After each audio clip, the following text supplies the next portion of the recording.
Did I do that? What we doing live echoes in eternity.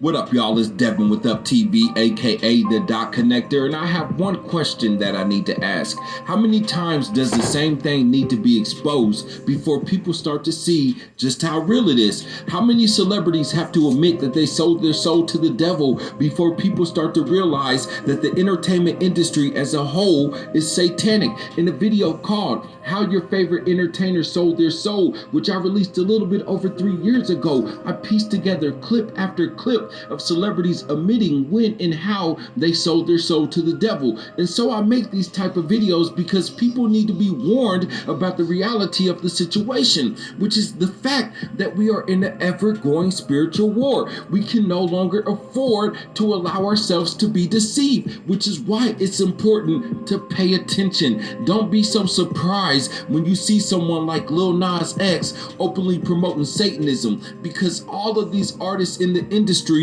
openly promote Satanism. Some just do it in a subliminal way. They do this because they know it's slowly desensitizing you into accepting Satanism as the norm. Most people know this, but they pretend or choose to not see it or hear it when it's subliminally hidden because the thought of the truth to them is scary. So nobody wants to acknowledge the elephant in the room. But someone like Lil Nas X only receives some type of backlash because he's forcing people to see what they are so afraid of. But what should really have you concerned is when you go on the Lil Nas X video, how many people actually support Satanism? How many people actually support this way of thinking? Because there are so many people in this world who are lost that Satan has control over their mind. When you're watching music videos, when you're watching movies on Netflix, when you're watching TV sitcoms or even cartoons, understand on some level they are created to cast evil curses and spells on you in an attempt to control your mind, to control your way of thinking. The enemy comes to steal, kill, and destroy, and the only way the enemy can steal your soul, kill you physically, and destroy your life spiritually is by controlling your mind and heart. All you gotta do is open your eyes and you'll see that virtually almost everyone around you is lost in the world. Some of these people have completely turned from the Most High and now study the occult, New Age, and are some form of witchcraft. And in many southern states, voodoo is continually growing in popularity. So trust me when I say that the so-called elite knows that they can control the minds of the masses by controlling your television programming. And by controlling the news people get to see and the entertainment that the sheep will mindlessly watch for hours, they can infiltrate your mind and program you to believe and feel a certain way without you even being aware that they planted an evil seed in your heart and mind. It's no different than the movie Inception. They plant the seed, the thought, the ideal in your mind with the goal of convincing you that you came up with the thought or ideal yourself. This is exactly the reason why we need to spend more time in the Word of God instead of filling our minds with entertainment like games, movies, and music that doesn't glorify the Most High in His Word. I can do a whole video on that topic alone because it's actually... Don't say the G word. G word's pagan. You better off saying the Most High, or really you better off saying the Creator.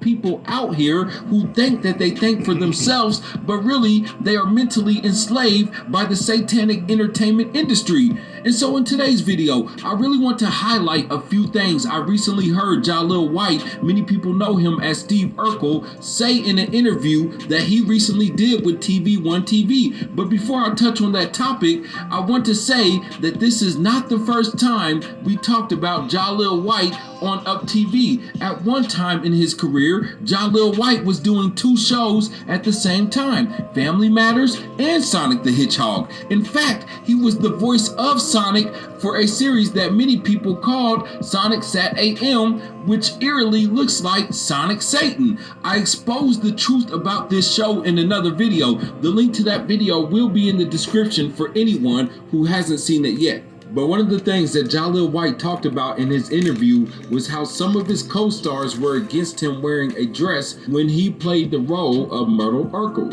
Joe Marie and Reggie at that time were very sensitive to putting black men in dresses. And they heaped that on. And they let me know that I was not doing our race a service. And so it's clear that his co-stars didn't want him to wear this dress because everybody knows even back then that Hollywood for a long time has intentionally made black male actors wear dresses on TV. Most people didn't even realize this until Dave Chappelle talked about it on... I'm a conspiracy theorist to a degree. Like when I connect dots that maybe shouldn't be connected, I don't know. But certain dots, like when I see that they put every black man in movies in a dress, it's some certain dots, like when I see that they put every black man in movies in a dress. But certain dots, like when I see that they put every black man in movies in a dress at some point in their career, I'll be connecting every dot, like, why all these brothers have to wear a dress? This happened to me. I go to a movie with Martin. Yeah. The movie's going good. So I walk in the trailer. I'm like, man, this must be a wrong trailer because there's a dress in here. They come in.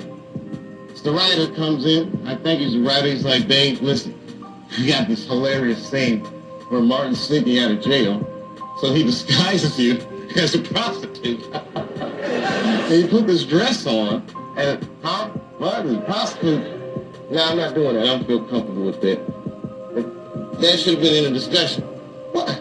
You don't feel comfortable with it? I mean, it's a hilarious bit. All the greats have done it. So, well, if all the greats have done it, it's kind of hacky, right? You're right. So why don't we just not do it? Because I don't feel comfortable wearing a dress. Oh, come on, Dave. Listen, we got it all set up. We're supposed to shoot. Every miniature waist costs this much money. You know, the pressure comes in. Now I'm not wearing no dress, man. I'm funnier than a dress. Just give me something funny to say. I don't even wear no dress to be funny. I'm not Milton Berle. You know, we're going like this. And then finally he's like, and he leaves. And then like the director comes, Dave, it really would be great if you wear the dress. What is wrong? What is this, Brokeback Mountain in here? So wear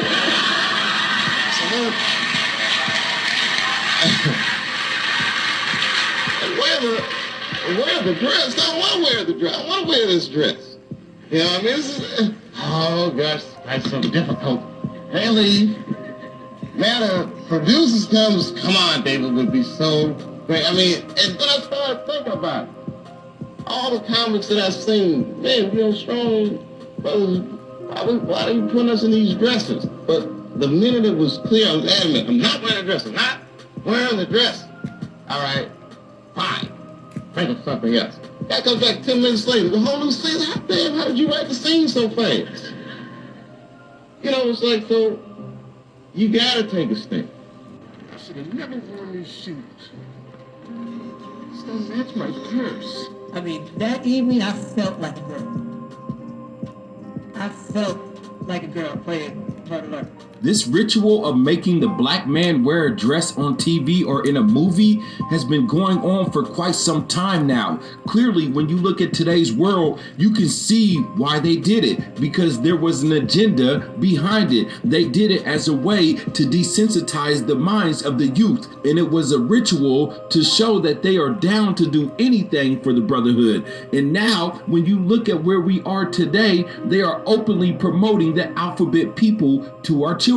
And like I said before in another video, I don't care if it's a heterosexual couple. I don't want my kids being programmed or educated about it. Y'all know what I'm talking about, unless I'm the one, the parent, doing the teaching. When it comes down to it though, they got Jaleel White at a very young age, and he honestly probably had no real idea of what him putting on that dress really meant. And my dad just rose up like a lion.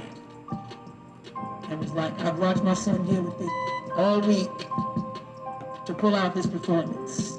And he will never play this character again. You got it once, it's done.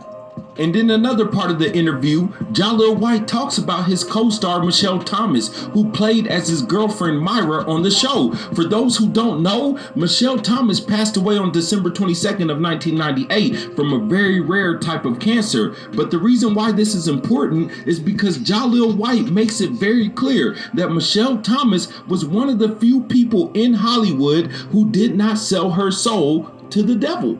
Michelle had a lot of opportunities to sell her soul to the devil, to start climbing a little faster. And she just wasn't that girl. So once again, how many times does a celebrity need to expose the fact that people are indeed selling their soul to the devil before the masses will wake up and realize that they have been following Satan this whole time instead of following God? You called. Who are you? I'm your dark side, your underbelly, your worst impulse.